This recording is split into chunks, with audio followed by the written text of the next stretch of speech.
Hello, hi guys! Magandang hapon sa inyo lahat. This is Chin Rodriguez from my Sagari channel, a faith healer, also mata reader. So, yung hapon na to, tignan natin na nagsabihin sa iyo ng ating mga gabay. So, this is the weekly gabay for the month of February 23 hanggang February 29 for the sign of Virgo. So, Virgo, welcome to my channel. Ano kayong messages, advices ng spirit guides ang ating masasaga for today's video? Kanina naman kayang energy or kaganapan sa buhay ng mga Virgo signs ang ating mga hagilap. So guys, this reading is a general reading lamang, hindi lahat makaka-resonate. Kunin lamang po makaka-relate sa inyo and comment down below kung kaninong energy ang ating nasagap. And of course, don't forget to like and subscribe my channel and hit the notification bell for more videos of it. And of course, maraming salamat po sa mga walang sawang pagsuporta sa aking channel, lalo na hindi nag-skip ng ads. Naway pagpalain kayo ng Diyos at may kapal, siksik diglig na gumapaw na biyayang manumbalik sa inyo. And of course guys, umpisa na natin ang laban for the sign of Virgo.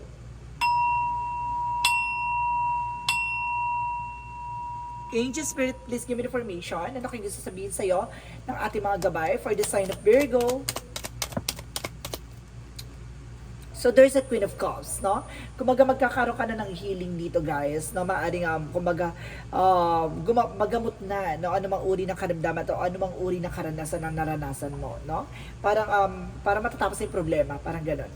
And there's an information with the full card. So, magkakaroon ka ng, kaliwanagan dito at magkakaroon ka ng bagong simula, no? The full card is a new beginning. So, let's see additional messages. Additional messages for the Knight of Wands, slow and steady, no? Panatiliing kalmado, no? Huwag ka masyadong agresibo. May mga bagay dito na kumbaga mabibigla ka na lang ng pagkakataon, ng mga panahon. No, kaya susubukin ka dito, no, kung mabibigla ka ba or magdidesisyon ka agad-agad or magiging kalma ka, no? Magiging kalmado. Additional messages for Angel Spirit. So, there's an Ace of Pentacles. So, there's a big opportunities and big money coming in for you. May malaking oportunidad na papasok sa'yo dito na magdadala sa'yo ng bago simula. Pero kailangan mong mag-take ng action para makuha mo ito. And because there's a the lover. So, ibig sabihin may kaugnayan din about sa love life, no? Kumbaga mayroong finances and of course, there's a finances and career. And of course, there's a love life. And of course, there's an information with the Ace of Wands, a new beginning, and of course, a fresh start. Na magkakaroon ka talaga ng bagong simula dito. So, let's see what is the Queen of Cups. What is the Queen of Cups? So, there's a Three of Swords, no, in reverse. So, there's a recovery from the pain. I told you so. Na makaka-recover ka na sa mga taong, kumbaga nagdulot sa'yo ng sakit, or may mga taong naiingit behind your back, kumbaga makakalaya ka na. So, let's see what is the full card. What is the full card? So, there's an 8 of Wands. So, there's a fast communication and fast movement. May mga bagay na biglang bibilis na lang ang takbo ng eksena dito, no? Kumbaga magdadala sa'yo ng bagong simula. At the same time, there's the Nine of Cups. So, there's a wish fulfillment. Ito yung magdadala sa katuparan sa mga pangarap mo. Yung pagiging mahinahon at pagiging kalmado mo, no? Kumbaga, unti-unti mo na matutupad. Kasi, kumbaga, nagkakaroon ka ng something goal. Kumbaga, nagsiset ka ng goals or something na, kumbaga, gusto mong matupad. At the same time, there's a 5 of Wands. So, there's a complication. So, may mga bagay na competitors or either komplikasyon or kumbaga, kalaban ka, no? Maaaring may mga bagay dito na kailangan mo proteksyonan yung finances kasi magkakaroon ng complication about sa finances not because yung mga tao sa paligid mo. So, there's an 8 of Swords. So, see, I told you so. The 8 of Swords, no? Kumbaga, there's a lot of toxicities or toxic energies, no? Involvement ang love life. So, ibig sabihin, it's either yung family related, ganon. It's either yung pamilya ng asawa mo, pamilya mo, or yung pamilya ng, sa cross watcher out there, no? Maaring yung person, yung pamilya ng person mo, maaring toxic, no? At maaring, kumbaga, nakikisapaw, no, tawag dito, ayaw masapawan sa finances or sa pera ng asawa niya, gato ganyan, parang ayaw magano, parang gusto nito mapunta sa pamilya lang, ganun, parang ganun yung eksena dito. There's a toxic family, gusto puro tulong, puro ganon. So, there's an information with the Ace of Wands. So, there's a Three of Pentacles, collaboration, teamwork, no?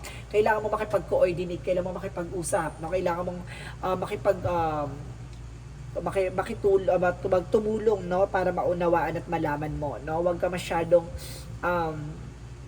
insensitive sa lahat ng mga eksena. Kumbaga, kailangan mong mag-share ng thoughts mo, ganon. So, let's see what is the Queen of Cups and the Three of Pentacles. Kasi nangyayari kasi, kumbaga dahil hindi ka nagsasalita, kumbaga, ikaw yung, kumbaga, agrabyado dyan sa eksena na yan. Kumbaga, lagi ka na lang, ikaw yung masama, ganon. So, there's a Devil card. So, see, there's an information na mayroong, kumbaga, may ginagawa rin ng masama, no, sa'yo. There's an information na maaaring ginagawa ka ng black magic or kulam, or maaaring, kumbaga, ginagawa ka ng sakit, no? Parang sakit yun na ano ko dito, na may ginagawa sa'yo.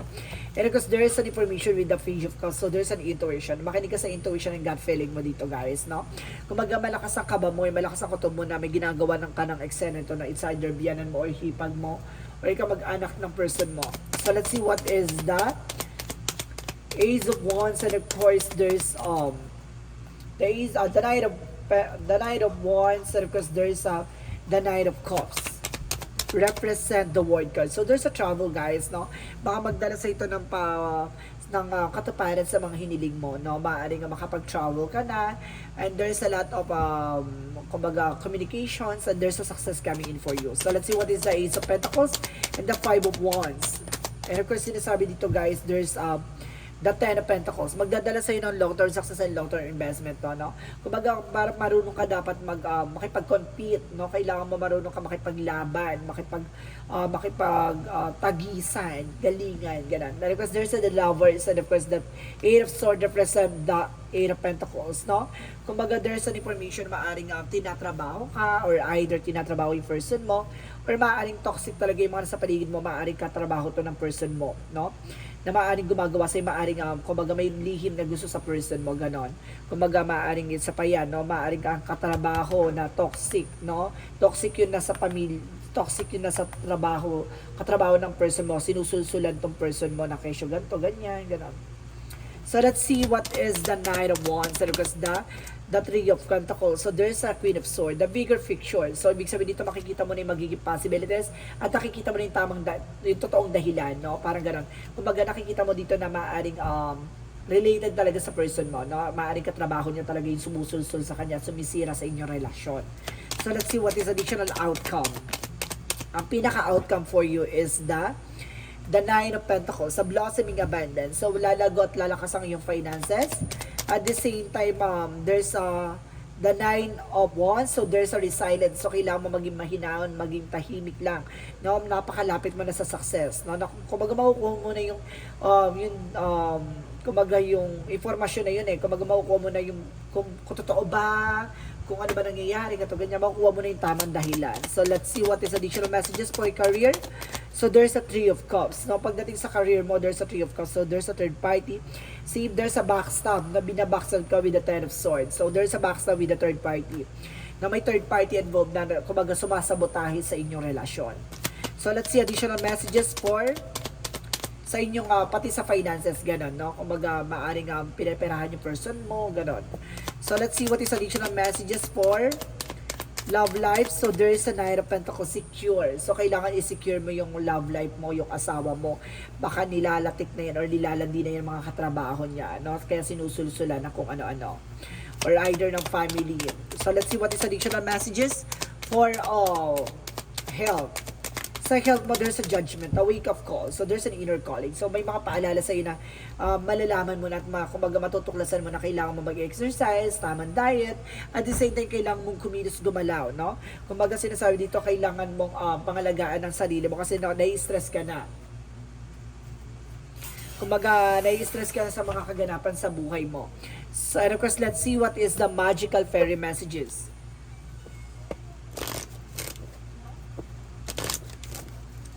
Magical fairy messages for you.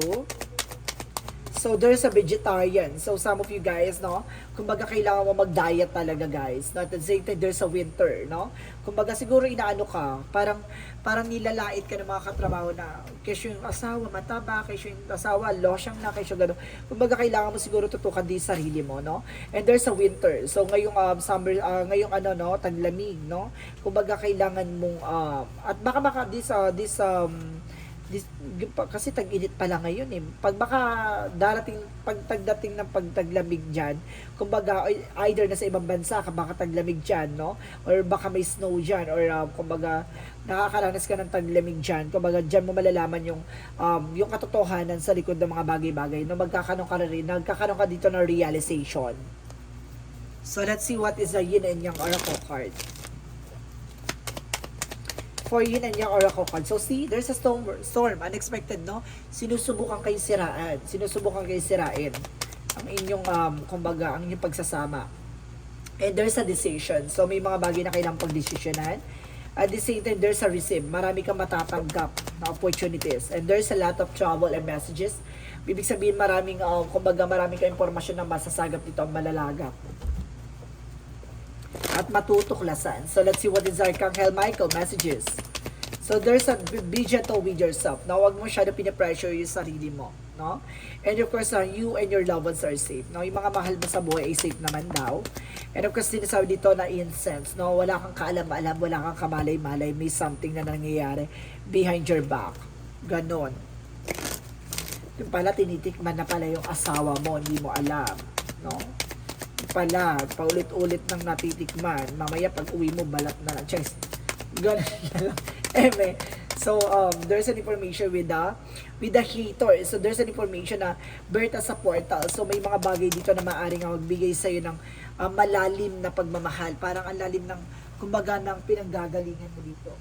Kumbaga, mahal na mahal mo siguro itong person mo. At the same time, there's a earth, no? Learning how to be human. So, dapat matuto ka sa mundong ginagalawan mo, maraming mga ahas.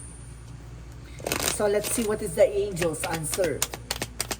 Angel's answer, so there's a success. So, magsa-success ka at the end of the time. So, let's see additional messages. So, there's an abundance. Wow! Success and abundance is here. So, maaaring magsa-success ka. And of course, there's an abundance. And of course, sinasabi dito within the next few weeks, sa mga susunod na linggo, baka magkakaroon ka ng something successful na mga desisyon. Or kasi hindi lang pati sa finances yan eh.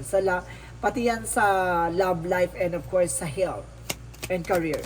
So let's see what is Archangel Raphael. So there's a give us your care. So bibigyan ka ng, kumbaga wag ka matakot na i-release mo yung fear mo kasi tutulungan kang ipakita sa iyo yung tamang daan o yung mga dapat mong gawin or dapat mong pagdaanan. So let's see what is the romance angels.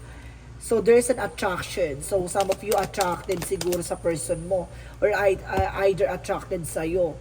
And there's a you deserve love. No, deserve mo naman na mahalin. So let's see what is the chakra messages. For the chakra messages, so there's a self-worth, no? Dapat alam mo yung halaga mo. 'Di ba? And there's a vanity. So iwasan mo yung mga walang kabuluhang bagay, yung mga luho-luho, iwasan mo yan. At the same time, there's a workaholic. So, tumuto ka sa iyong trabaho o iyong negosyo. And there is an insecurity. So, marami na iinggit behind your back. Na maraming inggitera. So, let's see what is the Monsology. Represent, believe the impossible. Na maniwala ka lang daw na lahat ng mga imposible ay posible. At the same time, there's a bring love in this situation. Mahalin mo lang daw sitwasyon na kinagagalawan mo. Kung asan ka man ngayon, kailangan mahalin mo kung ano man ang meron ka at kung sino ka. And there's a work through your fears. Labanan mo ang takot at pangamba mo. And kung sinasabi din dito daw, a win-win outcome forecast dahil ipapanalo mo tong laban na to. So let's see what is additional messages for Angel Spirit Guides. And there is a time to decide. So kailangan mo mag-desisyon as soon as possible dito, ha? And of course, sinasabi din dito guys, there's study. So may mga bagay na matututunan ka at may mga bagay na malalaman ka. About sa career mo, about sa love life mo, about sa health mo. Marami kang matutuklasan. Additional messages. So there's gratitude. So be thankful kung ano man ng mga bagay-bagay na inihakain o inilalatag sa'yo. Kasi may mga bagay dyan na iaalis si God sa'yo at may mga bagay na ibibigay sa'yo. So there's a fear. So kailangan mo labanan na takot at pangamba mo. And of course, there's a discipline. So kailangan mo maging disiplina sa sarili mo. No? Kumbaga kailangan mong panghawakan yan. Pangalagaan yung sarili mo. Kung ano man yung iniisip mo, kung ano man yung mga bagay na gagawin mo ay kailangan mo ng sapat na disiplina. And there's an ancestors, no? Ginagabayan ka, there's a support by your ancestors. ginagabayan ka ng iyong mga mahal sa buhay. There's a commutation by full moon, so there's a happiness, no? Kumaga maging masaya ka sa mga nangyayari sa iyo behind your back. So let's see what is the energy. Kasi binibigyan ni God yan kasi gusto niyang alisin yung mga bagay-bagay na hindi na nagbibigay sa iyo ng halaga o hindi nakikita yung worth mo. At the same time, there's a hostility. So, protect your power, protect your energies. Kailangan mo proteksyonan yung sarili mo. Pangalagaan yung sarili mo laban sa mga taong hindi nakita yung halaga mo sa likod ng mga tao, sa likod ng mga ginagawa mo. And there's an appreciation. See, ito yung appreciate. Hindi niya na-appreciate yung mga bagay-bagay na ginawa mo. Kumbaga, nalilang siya, nabudol siya sa mga matatalinahagang salita. No, kumbaga, kinalimutan ka sa part na yon. Kumbaga, magkakaroon ng part na magkakaroon siya ng realization. Kaso, huli na ang lahat. No? And there's a storm warning. So, sinusubok talaga ang inyong pagsasama at sinusubok talaga at magkakaroon ng unos. Maaaring, kumbaga, maaaring magkaroon talaga dito ng hiwalayan that because of kumbaga traidor, no, dahil sa katrabaho, sa kamag-anak, pamilya, ganon. Kumbaga sinasabi sa dito na maghanda ka kasi may mga bagay na matutuklasan ka. So Jesus loving quote said, if you have the faith as a grain of mustard seed, if you shall unto the mountain, remove hence to the yonder place, and shall he be removed. So see, aalisin niya yung mga bagay na alam niya hindi ka mag-grow. Alam niya may ista ka dun sa situation na yon. So ibig sabihin dito, may mga bagay dyan na, kumbaga kapag alam niya na hindi ikaw mag-grow dyan, hindi ka magkakaroon ng development, transformation dyan sa situation na yan, iaalis ka ni God. No? Maniwala ka at magtiwala ka na lang sa Kanya. So let's see, what is an angel's number? So there's a 29, I am insightful. So may sinasabi dito, you are highly intuitive and creative, your mind thinks in the features, and you seem to draw information and ideas from out of the sky. A powerful drive to know that one is of that all things. So see, binibigyan ka na ng pasilip. Kumaga pinapakita na sa iyo yung mga posibilidad na mangyayari. So may mga bagay dyan na makakadlangan mo at may mga bagay dyan na nangyayari na. So let's see what is the messages of life.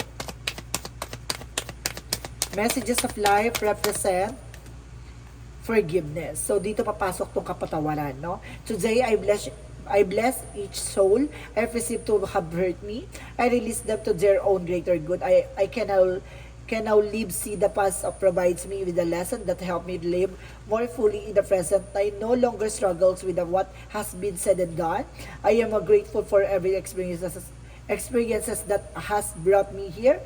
I feel myself with the love and that is pure and free. So, binibigyan mo na lang ng kalayaan yung sarili mo na kumbaga hindi mo deserve na masaktan, no? Kumbaga hindi mo deserve na yung kung ano man ang meron ng ginagawa, kung ano man namang meron nangyayari sa'yo, kumbaga deserve mo na mahalin at magmahal.